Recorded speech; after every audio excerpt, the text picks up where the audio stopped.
Have you ever encountered a fuzzy entity? Could you open a grave to face what was inside? Is there an ancient curse on a cemetery in Norway? Today we test the believability of the warped faces and the shadow entity.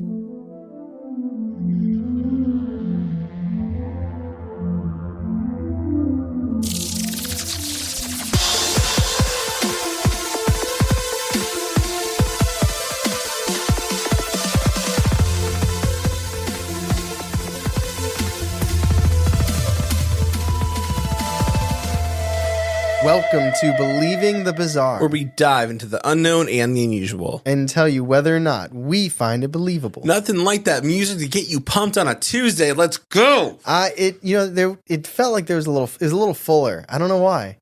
The music? Yeah, maybe my I felt volume. it too. Maybe my volume's a little louder. I know, we're just really feeling I it really today. like this setup that we have right now. I like it too. Like I can see our mural, but you're like a distance away. But I don't know. There's something very casual about it. It's almost like we're having a conversation. But today's episode, you guys asked for it. We read your comments. We read them. We know you want more of these. The DMs, the posts, the Listener Spotify's. submissions. Oh yeah, We're coming in hot. yes, Coming out. You're going on town next week. I am. So we're recording next week's episode tonight. So in that, spoiler alert, is going to be listener submission as well. So we're going to have tons of creepy stories brought to you by you. By you. I was going to say it. But yes. Or y'all by y'all. Well, I can't say that. That's too many y'alls. You know, I have seen a furry creature, cats, in my house. Yeah, this is not like that. Oh, you said fuzzy. I said fuzzy. Ah, that's interesting.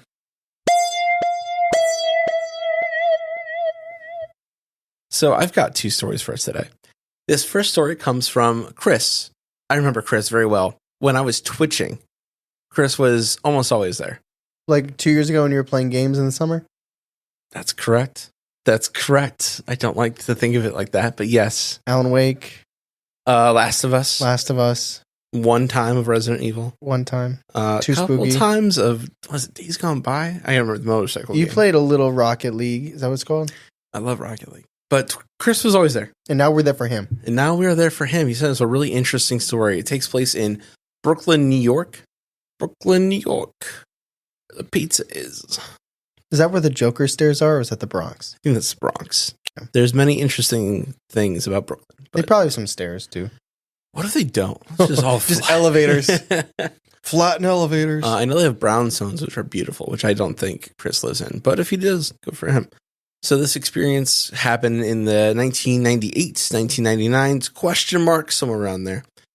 So Chris and his friend, Mike, they were always into the spooky stuff, especially when they're younger. But Chris said he never found out how. He probably bought the board, but Mike ended up with a Ouija board. So the first few times they used it, nothing really happened. It would connect with something on the board, usually felt pretty normal, no bad vibes, no bad juju. But Chris said he vaguely remembered one time while talking to a spirit, asking silly questions like who likes us, who are we going to marry, and things like that. But these questions never really escalated beyond that. It was always kind of chill. Until that's when they connected with the spirit, who said his name was Adam Greene. Now, Adam would keep coming back and talking to Chris and Mike. Chris said, quote, "We would ask for signs of his presence, and there were two things that popped up. One time, while asking for a sign, the planchette started spinning around really fast, and all of a sudden, it fell to the floor. Like, it was in their hands, and then it started spinning, and then it..." The spinning aspect of it, I feel like you would physically see someone, Yeah. like, you can't keep your hand still and spin it. You know what I mean? Right. Like, you'd have to be doing, like, a twisting motion with your wrists or your hands. So I feel like if that happened, I mean, I feel like they're already bought in anyways. I don't think anyone's trying to prove anything to anyone else. But just us as listeners hearing this story, spooky. And also, the planchette's not supposed to Spin. or even leave the board, right? No. Aren't you supposed to keep it? Mm-hmm. I mean, that's kind of like a, you know, like Fresh Prince where he would like throw jazz out. You know, I feel like that's just like ending the conversation in a very bad way, even if it's their fault. Yeah. Well, so it's like it starts spinning in their hands and like they let go. It's still spinning and then it's... Another time, Adam came back they asked for another sign. And that's when the board spelled out BOOTS. Boots. Boots. And they happened to be in Mike's living room, where they had a huge sheet in the doorway to keep it almost like a shield to keep the cold air in. That's when they started to hear these heavy, pounding, slow footsteps from behind the makeshift curtain. And they stopped. And when it stopped, it was right in front of the curtain, and they saw a flash of light underneath it. Now, Adam Greene would continue to connect with them during the sessions. But after some time, the conversations with him would get darker, and he would appear and start saying evil things to them, and he would use the board to insult the boys. It seemed within a few weeks, Adam had shifted his persona to this fuzzy entity. He would call himself Fuzzy instead. That's so weird. It is strange. It has the same vibe for me, where it's like you talk about little girls and how you don't trust them. Fuzzy just kind of gives that like soft, cuddly teddy bear Fuzzy. It's like, invite me in. I'm no threat. It's exactly what it is. He goes from Adam being this guy to Fuzzy, something gentle, their friend. That's called a predator. Yeah. But when this shift happened, play the Ouija board in my van. Definitely have candy. But that's when this paranormal events in their life started to intensify. After one night of using the Ouija board, Chris had a dream that stuck out to him. He was out of his body, and it wasn't much more magical than that. He was flying. He was flying over his friend Mike's apartment with Mike's parents. So Mike and his parents were in the apartment, and he just sort of flew over through the apartment and saw them sitting there. That was it. But Chris called Mike the next morning, and halfway through his story, Mike had to stop him because Mike told him that he and his parents saw a shadow fly over them that same night. What? Yeah. Now, maybe that was Chris, projecting, but yeah. Were they just like outside looking up? Like they were inside their apartment, and it happened inside the apartment. Okay, so it wasn't like he was flying over the house. He right. was flying in, it was interior. Interior. That is interior. Wild. Isn't that weird? Yeah. It reminds me of Insidious. Oh. Right? A little bit. Where the kids astral projecting. Yeah, and into the room. Further. Yeah. So Chris had a theory. So Chris thinks that because this entity had such an evil energy and was consistently connecting and had the double Z's in the name, this entity possibly could have been Zozo himself. Yes. Or at least an evil spirit wearing the mantle. Mm-hmm. Now, Chris said he remembered a lot of the board's energy was bad luck while they were talking to this energy. Mike's uncle even passed away during this time. In the end, Chris said, quote, "I can't honestly remember how it all came to an end. Probably just stopped playing with the board. Too many things were happening at once." End quote. But that's how their experiences ended. Essentially, they just kind of stopped playing with it. Which I think, if that's the case and it was this entity, they're very lucky. Yeah, I mean, they could have opened something that lasted a whole lot longer than the length of how long they played with the Ouija board. And I really hope Mike's uncle wasn't connected to this board, but what if it was? Yeah, I'd like to think it's not. Did he, when you were twitching, did he mention he had a Ouija board story? I feel like you mentioned that, but maybe I'm wrong. I think I mentioned he had a story. I don't know if it was a Ouija board story. He also said I was talking to Charlie a lot last summer while he was Twitch streaming, and he also just signed up for the Patreon, so shout out Chris. Yeah, he likes the podcast. Appreciate it a lot. That is just another reason y'all should not play with Ouija boards. And I feel like Charlie would for the podcast, but we probably shouldn't. I would. I'll tell you right now, I would, 100%. Would you fake it for the content? Fake what? You know, like with spinning it around. And how would I fake that? A magnet or something? Magnet. Well, you'd hire someone to be under the table when I'm not paying attention. I would hire Ben. Ben can get on that table. You're gonna earn your paycheck this He's month. under like, guys, I don't know. This feels wrong. It'd be funny. I would do a Ouija board. Who would I do it with? You wouldn't do it. There's other people in your life. People might only associate you with me, but there's others. I guess Steph wouldn't do it. Alex wouldn't do it. Claire do it? No. No. It's Joey. It's gotta be Joey. There you go. There we go. Yeah, no, that's very creepy. It doesn't quite feel as malicious. I mean, I guess if you throw the uncle in there, Yeah. that's a ripple, but I feel like they got out early enough where it didn't get its hooks in them. yeah. I get the two Z's. I that's actually something. I think that is something. Yeah. I don't know if it was Zozo, but I get the two Z's though. I mean, I it do. goes by multiple names: the Mama, the Momo, Mm-hmm. Zozo. Yeah. But that's the first story. Let's move on to our next story.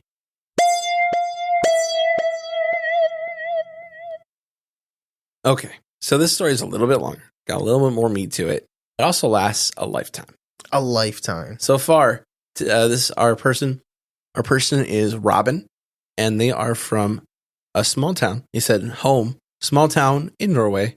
So appreciate the listener from Norway. That's really cool. Shout out Robin. Here's this experience occurred. My favorite thing to really just how different people classify it. I know I've mentioned 1,000 times, but the first guy, Chris, he said the years.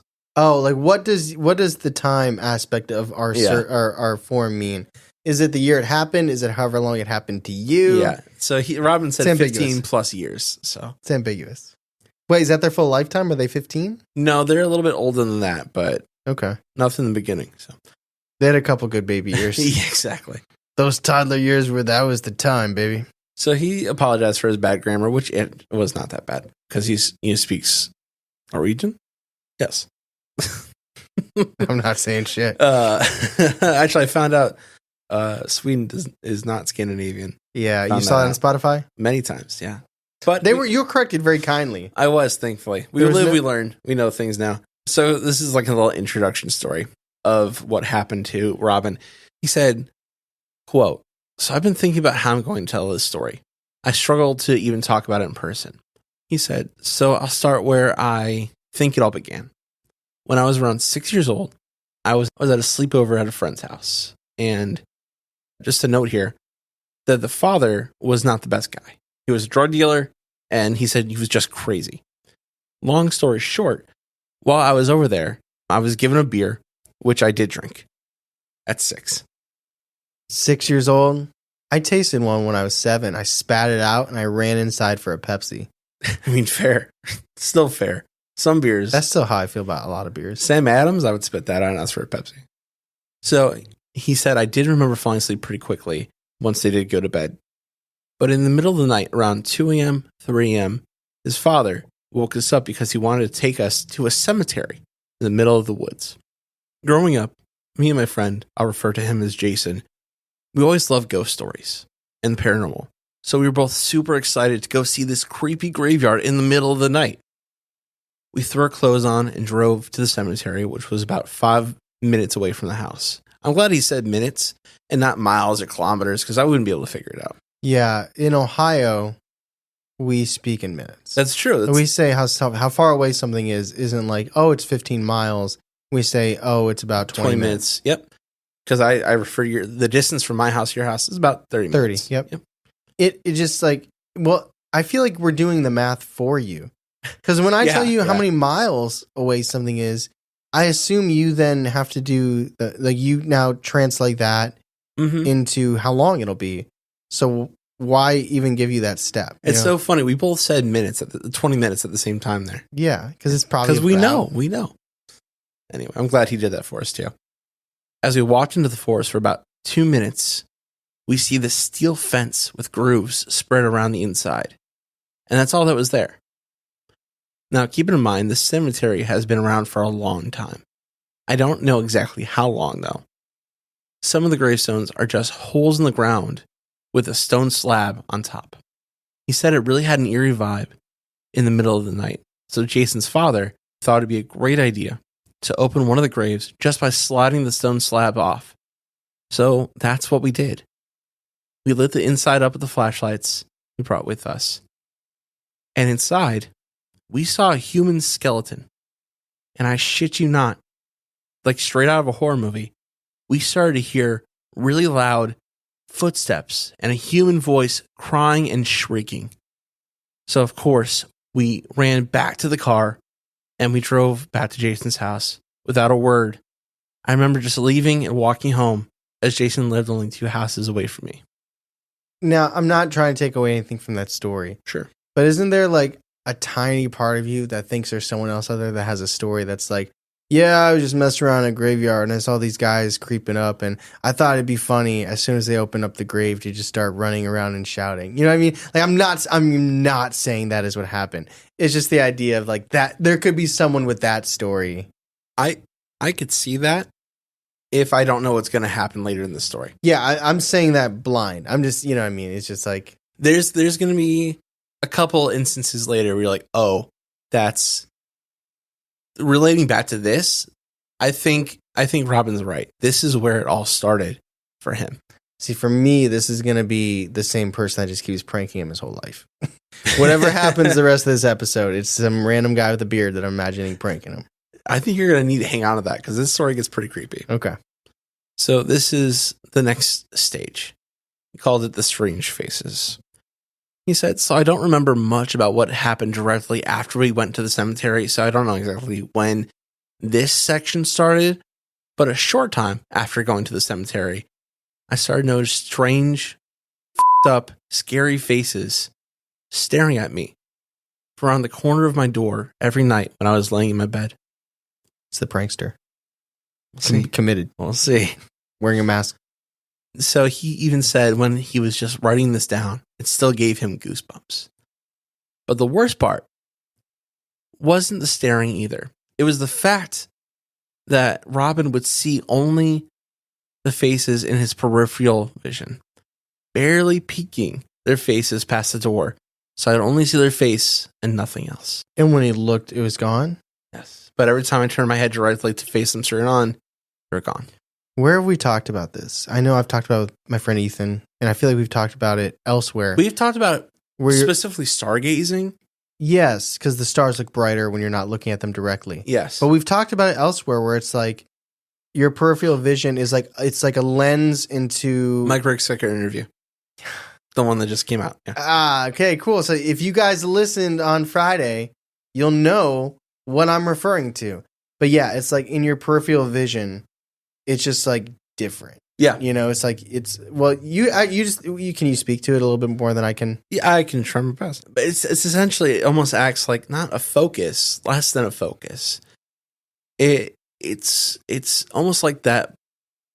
You can technically see better out of your peripheral.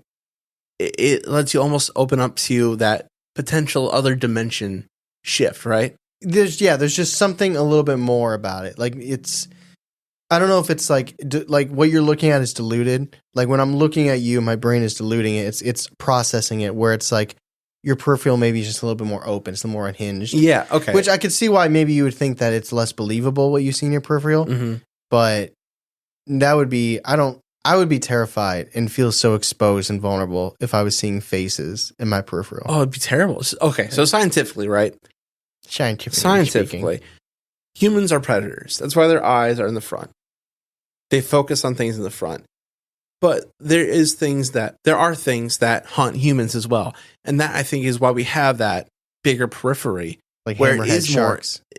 Well, yes, it lets us open up to more things around us. And that's why I think it is technically better vision.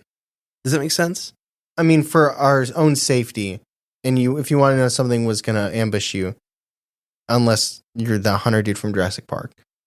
It was too late for him. But for us, you know, it's being able to see something out of the corner of your eye. Yeah. To be able to react to it. Yeah, and how to react to it too. But that was a little bit of a stretch, but I like it. Okay. I can see that. Let's get back to the story though. So Robin said, quote, "It got so bad, he decided to see a doctor to try to find out if he actually had schizophrenia or not. The doctor said he did not. However, these faces would still keep him up for nights at a time, and he would be in constant fear and panic inside his own home. Because of these faces, I have never slept with my back to the door, and I still slept with my lights on until my late teens." Now, in his late teens, he had the idea that he would start to close his door to his bedroom because he said, when he was going to sleep, the faces wouldn't be able to see and peek into his room. And this worked for a little while. But he said all good things must come to an end. And one night they did. Quote, I was fast asleep in my bed, and I remember waking up slowly. And I looked around my room to try to find out what had awoken me. And I glanced down to the bottom of my bed where my feet were, and I saw one of these demonic faces staring back at me with wide eyes. I froze in fear, and all I could do was stare back at it. And it felt like hours went by, but I know it was only a few seconds. And that's when the covers flew off of me by themselves. I ran for my life out of my house in my underwear. And I didn't go back until the sun had started to come up. I do still sleep with my door closed. Now, he did say, if you're wondering where my family was during these nights, they both were working night shifts when he was a child, and he was home alone at night because he convinced them, because they were in a small town, not a lot of crime happened, he would be fine. He didn't need a babysitter. But to this very day, he has not told anyone except for us, which we've told all of you now. Whoa. Because he didn't want to seem crazy, which is fair. And that's why he didn't want us to say his last name. Now he hires his own babysitter. Oh, yeah, he has to. Someone's got to be there. Like, I'm going to hire you. She's like, what do you want me to do? Just watch. Just watch. If you fall asleep, you're fired.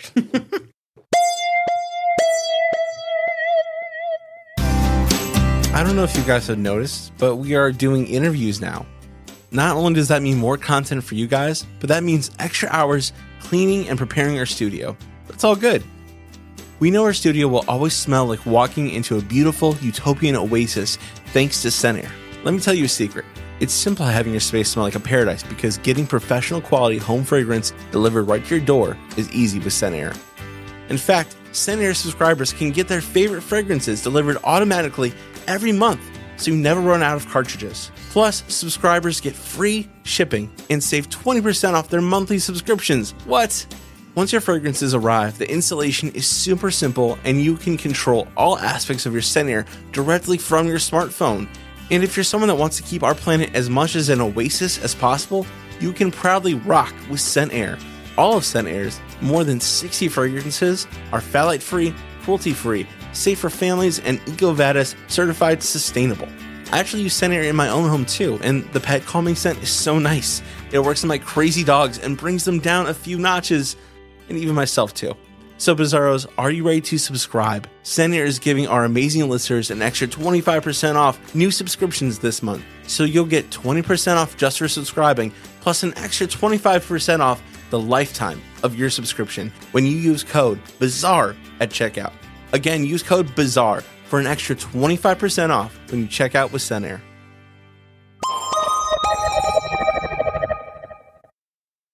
Now, this next part, this last part, is labeled the second visit. Ugh. So he said, yes, after years, I went back to the graveyard, the same graveyard. Around the time he was 16, he had gotten his moped license, and one summer day, him and some friends were on board, still being a big fan of horror and paranormal, the same as his friends. He brought up the idea of going back to the cemetery. So he said we were all on our mopeds, and we drove over there in the daytime.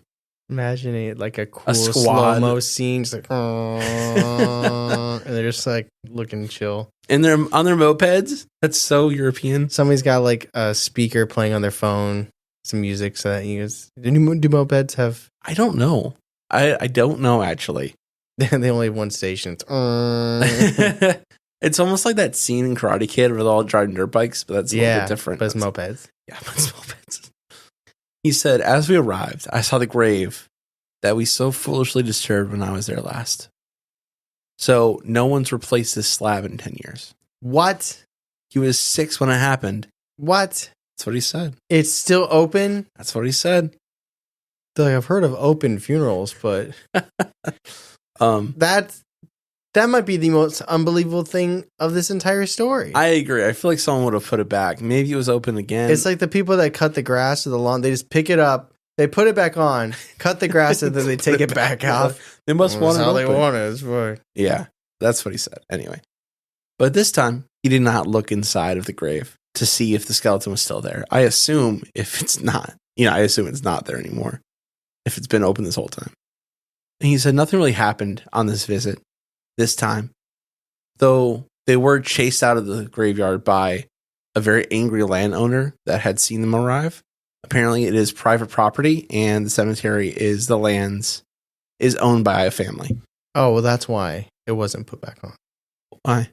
Because it's owned by a person who probably didn't care. Yeah. Like, I feel like if it was, I don't know if it would be public property or government property or government. Yeah, I feel like they would have a groundskeeper who it would be like their duty to do that. It might be like privately owned, actually, because I don't know. Either way, it's still kind of crazy that they just left it open. It is nuts. And they didn't look to see if the skeleton was still in there. No. It'd be pretty remarkable if it wasn't. I would imagine it's rotted away by now. After the years of rain and snow. So you're thinking that, but Robin might be thinking, I know where it is. It's peeking at me in my own house. Yes. He also said he's never been back since he learned that it was owned by somebody. So they left the cemetery and they all went home. And this is where things get weird. He said, I remember dreaming about the cemetery. And as cliche as it sounds, I remember seeing a disturbed grave and a ghostly female figure standing beside it, just screaming at me to never come back. And that's when I woke up. I didn't really think much of it then until I head out to see my friends and we all tell each other we had the very same dream. Now, I didn't really know what to think, but maybe it was mass hysteria. I don't know. He said, I'm not sure I really believe my friends when they all told me they had the same dream, but they were all telling each other about the same dream before I even got there. So it all matched. I like how that's not why he's not going back to the cemetery. He didn't go back the first time when he got haunted. Or sorry, him being haunted wasn't enough to not make him go back. And having a terrifying dream wasn't enough to not make him go back. It's the fact that the groundskeeper or the owner didn't want them there. So that's why they never went back.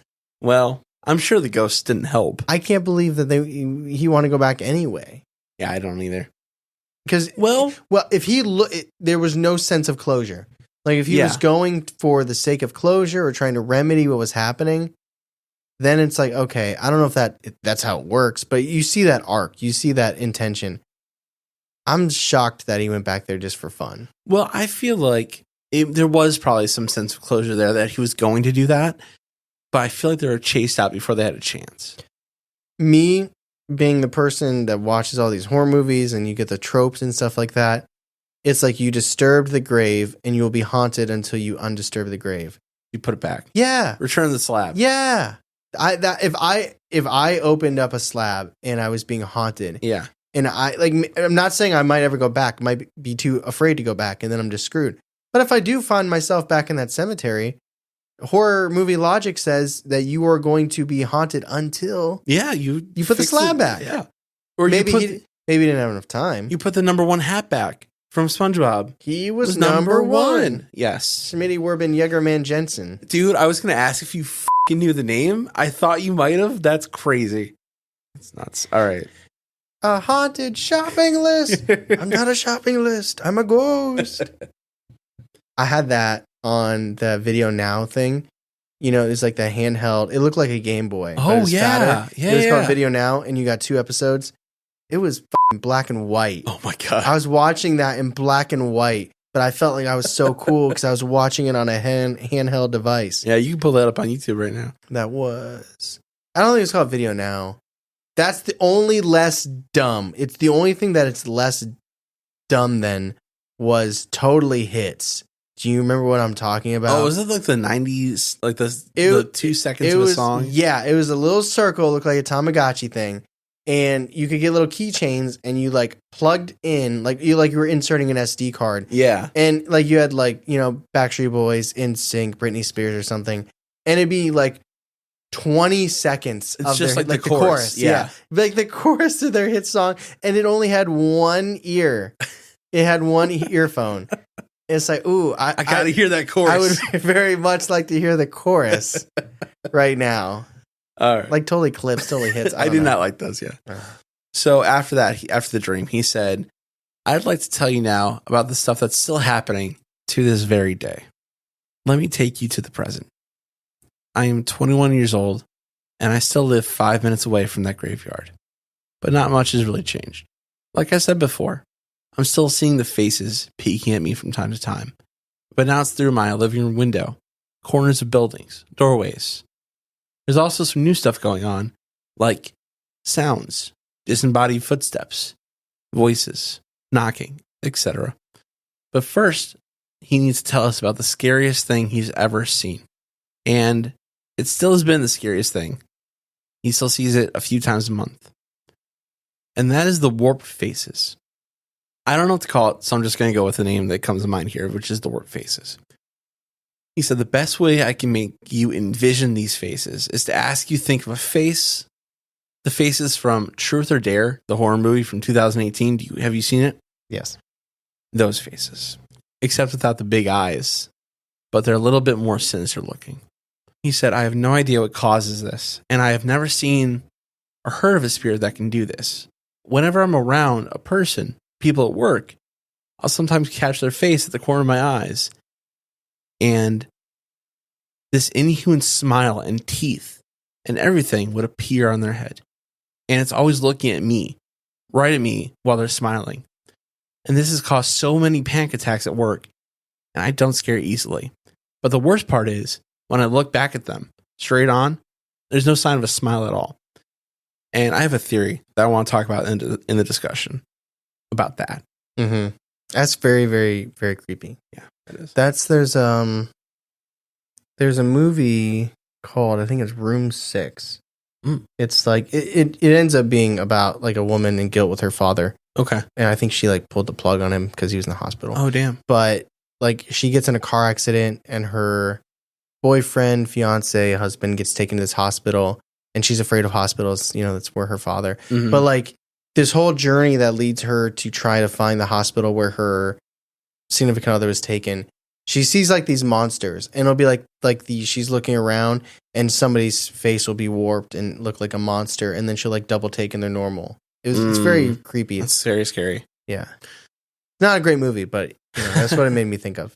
All right. So Robin also said, I want to talk about the things that don't go away, even when I'm looking right at them. Now, some nights I would get up and go to the bathroom, maybe around 1 or 2 in the morning, and I would exit my room. To the left is my second room because only child privileges. He said, I turn the lights off to that room before going to the bed. But sometimes I'll find the light is on, but maybe I forgot to turn it off. Now, other times I'll see the outline of a really tall person in the darkness of the room. Like it's darker than the rest of the room, just pitch black. Now, I'm not a short guy, standing at 6'4", but this thing towers over me. Sometimes I'll see it at the stairs going to the first floor. I have to walk past these stairs to get to the bathroom. Now, above the stairs is a big light that is always on. So every time I see this thing on the stairs, I see it clearly. Though its very shape and being is out of reality. It's just pitch black. Now, when I look at it, it feels like I'm looking into the void. And when I see it on the stairs, it's usually on all fours, like crawling up the stairs. And sometimes, when it notices that I've seen it, it will full-on charge at me, crawling up the stairs so fast, but it always vanishes before reaching the second floor. Sometimes, I'll open the bathroom door. It's a push, not a pull. And I'll see this thing for a split second between the door and the wall when I gotta close it. So, dude is living a fucking jump scare. Yeah, every moment of his life is just prepping for the next. He has like raccoons jumping out of closets and shit. Like he'll get a fake jump scare every now and then too. Yeah. Now this is no way to live, and I don't mean that in like the darkest way that your brain might have taken that. I just mean this is very stressful. I would be overwhelmed, and it's just like can't catch a break. Every couple months or couple times a month. Like, can you imagine it's like the 22nd and it hasn't happened yet? It's just like the ultimate countdown. Mm-hmm. He said, like I've said, this thing is very tall, pitch black, but it also looks like it has a very faint outline of horns on its head. Ugh. Now, I kind of counter this by simply pretending that it's not there. Don't feed into it. Don't give it energy. If I act like I don't see it, it will be gone by the time I come back, or it's hard not to look at all. I will also hear footsteps from around various parts of the house when no one else is home. But these don't exactly sound like human. They sound heavier, almost like galloping horse on wood. Now, I don't want to say it sounds like hooves because I don't want to put it out there, but it does sound like hooves. By thinking about it, it kind of does have that same tone. I'll always be in bed, almost asleep, and I'll hear these really loud bangs from anywhere, from downstairs, from upstairs, even the wall against his bed. And he said he would start pounding to like retaliate. I've tried knocking back and doing the old knock once for yes and two for no. But he's never got a response. But something does bang and will bang nonstop for 5 minutes straight. And when those 5 minutes go by, it feels like hours have passed. He also says he hears voices coming from thin air, but he can't make out what they're saying. It sounds foreign, but no language I've ever heard before. So I don't really know what else to say on that. And my thought was, could it be like ancient Nordic? To wrap this up, he said, I want to clarify some questions you might have, something I might have forgotten. I have tried to take photos of this black thing with no luck. It'll never show in photos. And the same thing with the faces that peek around the corners. They just don't show up. Could you imagine the moment of him like seeing it, trying to be still, not make direct eye contact, but get his phone out and like try and snap it? I would almost be afraid to look at that photo. I would too. He said, I've also thought about getting exercism, not going to the gym, but he doesn't really believe in God enough to bother with it. It might sound silly considering everything he said, but you know, it doesn't feel like worth it. So he's kind of just dealing with it for right now. He needs to go to the gym and get his strength up so he can put that slab back on. To fight him, right? No, put that slab back on. Oh, the slab on the grave. Yeah. All right. He also said this about the end. Sure, I don't really know what it is, but I feel like if it came from the graveyard, it would be more human, right? That's I agree, the question. Actually. But this thing doesn't feel like it's ever been human. Yeah, I mean, the slab is kind of like a running joke at this moment, even though I think there's something to it. But yeah, this doesn't feel human.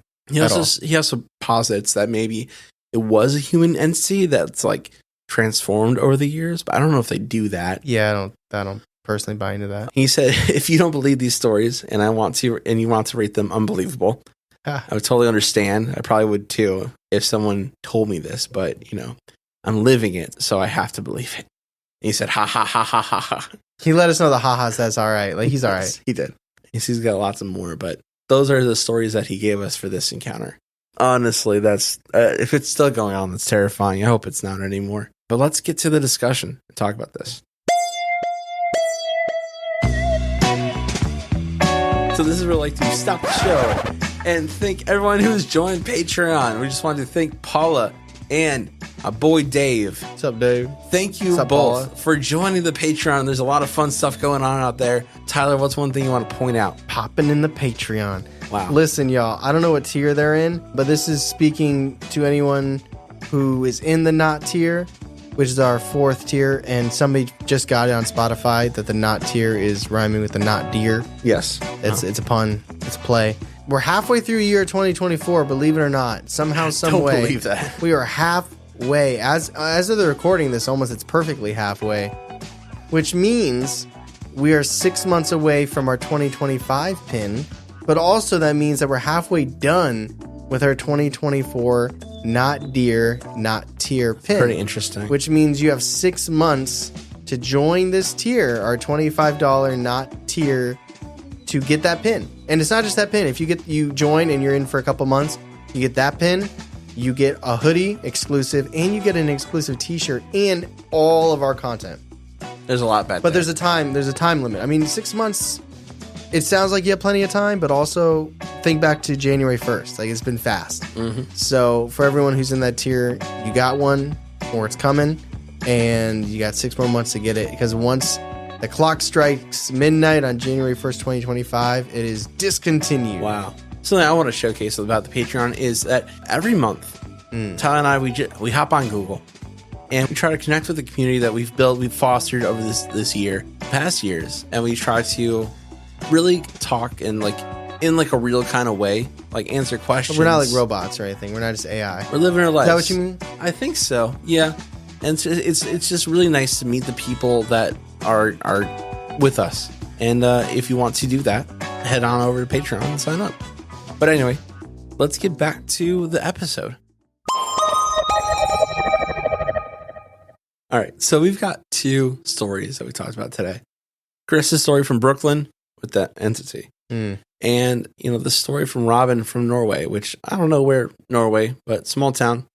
Small town, but not small folk. Let's talk about... Homie was 6'4". That's true. Good for him. But let's talk about Chris's story first. Do you think this entity was evil? In general, do you think it was an evil entity? I mean, there's very little that we talk about. And I mean, Ouija boards are very, very popular. So I don't want to generalize here. But it seems more often than not, nothing really good comes out of a Ouija board. But at the same time, evil is such a strong word. It's true. That is true. Because it goes from like bad entity or, creepy spirit all the way to what Chris is possibly suggesting, which is demonic. Yes. Yeah, it does. And I don't know, the fact that it went away just when they stopped playing with it. That doesn't typically happen. Well, I don't know what typically happens. It just feels, oh, you're done playing with me, I'm done playing with you. I don't know. It doesn't feel like, I feel like the demonic would be more attached in it. It feels like it could have just been like, like we were just saying, like with the story from Norway, the idea of it being like a bad spirit versus something demonic. Mm-hmm. This one I actually feel like is more likely to be, in my opinion, a bad spirit. But at the same time, changing the name to Fuzzy, it's weird too. It is really weird. It's like putting on an identity, putting on a face, a mask, but also has that like component of trying to ease you. It's just fuzzy. I'm just fuzzy. I'm just fuzzy, boys. Even though I'm doing weird things. Yeah, the planchette flying off the board, that's just a bad sign. Do you think it's evil? It's so hard. I don't think it's demonic. I think it's a bad person. A bad spirit. If they did connect. What was the worst thing that happened to Chris? The strangest thing was him flying over in his dream over Mike. Yeah. He did say that it did swear at them. It did say some evil things to them. So, I mean, maybe there's, just some level of like messing with people. You know what I mean? Because it's like when someone's messing with you, it's like when you leave, they leave. You know what I mean? It's not like we're getting in stalker territory here. That's like, it could have just been like, if you believe that a Ouija board can connect you with a spirit, good or bad, it feels like it was more mischievous, that type of a thing. Not good. I wouldn't want to hang around with it. Right. But it's like, you left, it left. Yeah. I agree with that. I think that's fair. It is mutual. But the next story. So, a story from Robin. Boy. I almost want to jump to the big entity, the horned shadow. The hooved? Maybe we shouldn't. Let's talk about the dream, the graveyard. Do you think that was a spirit for real telling them not to come back, or is that their mind? I mean, if it was just him, I probably would just not think too much of it. But it was a shared dream. And combined with the idea that he heard that when he was a child, the footsteps and the screaming, it feels almost like the same spirit. Maybe I'm stretching with my connection. I don't know. I was buying that the disturbing the grave was impacting him until it took a demonic turn. It'd be interesting to know who that skeleton was. Yeah. We got no library montage here, It's true. Looking at the newspaper clippings. I think it's too old for a library montage, which is a scary idea. Well, there'd be a name on it, right? Not necessarily, if it's that old, right? Just take the skeleton, DNA test it. Sure. Take it to a near lab. Who was this man? I don't know if this shadow entity was necessarily demonic. What if it was an elemental? I'm not hip to the elemental like you quite are. Okay. So I don't have quite an opinion on that. The only thing is I don't really have an answer for why it would start showing up. Let's put that on the back burner though. I'll say it is easy for us to go from evil to demonic pretty fast. Even that there's probably a much larger spectrum between bad entity and demonic than maybe we sometimes I think so. Like you hear It's one of horns our and biggest hooves, and you're fears, like, you know, it's yeah. I mean, it's like for me, even though I'm not religious, the idea of it, like that's like the least out of many things. It's the least thing I would want to interact with because, like we said before, with like the intention, the evil. You know, it's just like wanting to harm you. It's not. There's no circle of life. You know, I'm going to kill you because I see you as a threat. I'm going to kill you to consume you so I can keep on living. It's beyond that. It's the enjoyment of torment. Yeah. Let's talk about the faces, though, right? So the faces that he sees from people just twisted. We kind of talked about this in one of our bizarre news segments on Patreon. Yeah, let me see. It sounded familiar to me in the sense of like, oh, maybe it's this actual scientific condition. Yeah, so in April, patrons, y'all know, in April of this year, 2024, I did an article on our bizarre news. It was from sciencenews.org. It's .org, so you know it's real. It's legit. I can't, there's so many letters. It's like prosoptometamorphosia. Okay. But basically, I'll read a little bit of this here. Imagine a person's face. Now imagine that whenever you looked at that face, there was a chance it would appear distorted. That's what life is like for a person with PMO. That's what they call it. PMO. Now, thanks to a new study, you can see the eyes of someone with this rare condition. So basically, it's a condition that makes someone's face appear distorted. Which sounds really similar to this. So I feel like, I hope that that's just something this writer has. I wonder, you know, in peripheral, I'm not trying to discount the experience, but in peripheral, you know, it's like where people can see faces and like bushes and trees and stuff like that. Mm-hmm. Like, what if he does have PMO? What if that also transcends to things in his peripheral, like shadows and things that aren't really there? Right. But it's like it's his mind or eyes or however it actually works. It's been a minute since. But like, what if the same function in him that switches a human's face is happening on objects in his peripheral? Yeah. And is planting them there. It's an interesting idea. I wonder if it's actually a combination of both, right? Because he does have voices and footsteps. Yeah, I mean, there's a lot of other things happening beyond just people's faces changing. Right, but I wonder if that does that explain that one thing. Like, you're still haunted AF, but let me exactly, put you at ease. It's, you know, it's just your brain. So if we're going to rate this last story from Robin, what would you put on the scale?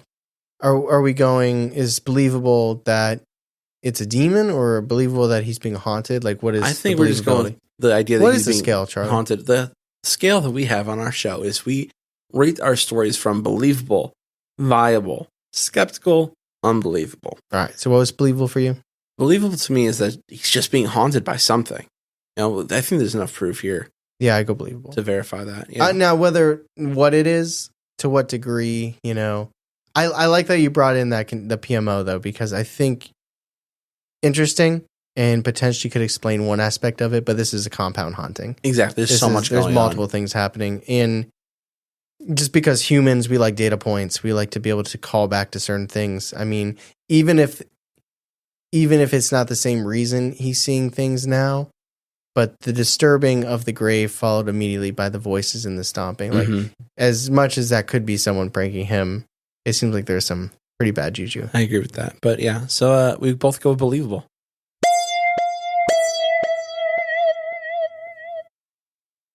Thank you for listening to this episode on the Warp Faces and Shadow Entity. If you want to tell us your story about what's going on in your life, what's happened to you, what you've seen, what you witness, can I get a witness? We would love to witness your story by submitting it to submit your experience on believingthebizarre.com, where there is a text box. You fill in that text box with as much text as you would like to give us. Hopefully, it's a fair amount. One key factor is at the bottom of said form, it'll ask if you give us permission to tell your story. And it seems silly that we would even put it there.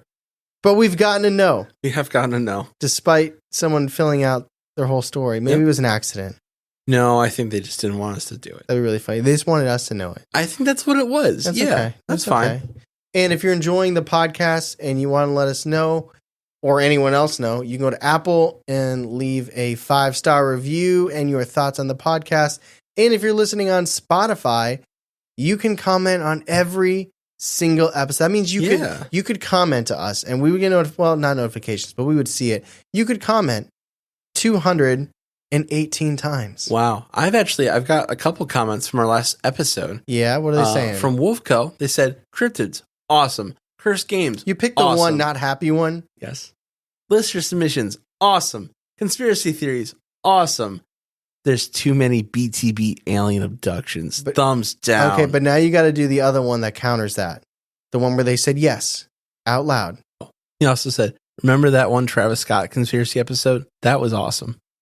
This one from Lagaruski opened up Spotify and saw it was an alien episode and out loud said, yes, keep them coming. Okay, if we have to. If you insist. Faith D 23 said, wow, what a crazy scary UFO experience. I would never ever be right mentally if I witnessed that or had to physically go through that. Best story yet. Good job, Tyler and Charlie. Hell yeah. Now, best story yet might be pushing it. That's true. But yeah, I mean, everyone has their own personal favorite episodes, which is cool. Last one from Bethany said, love this episode. As with all of them, love from over the UK. Appreciate that. The UCK. Thank you. Yeah, and we are so close to Spotify 5 stars or 5,000 reviews. 5,000 reviews? Yeah, it's like 4.9K. Jeez. I want the 5,000. We're probably at 4,902. I want it. So if you could please give us a 5-star on Spotify, would super appreciate it. And you know what? If you really are enjoying the podcast and you have any interaction with other humans, just letting other people know that you're listening to it, that you like it, maybe even taking the time like, hey, I know you like this. Check out this episode. It means a lot to us. And as much as we can blabber on about it, those type of personal recommendations go a really long way. They do. Your friends trust you more than they trust our ads. That's fair. But seriously, everyone listening, everyone engaging with us on social media and DMing us and sending us stories, we appreciate you. We see you. Mm-hmm. And it really does mean a lot to us. But seriously, thank you guys so much. Thank you for listening to the podcast that knows enough about story arcs to know that we would have to close that slab. But we appreciate you. As always, I'm Tyler. And I'm Charlie. And catch us next week on Believing the Bizarre. The podcast as bizarre as you are.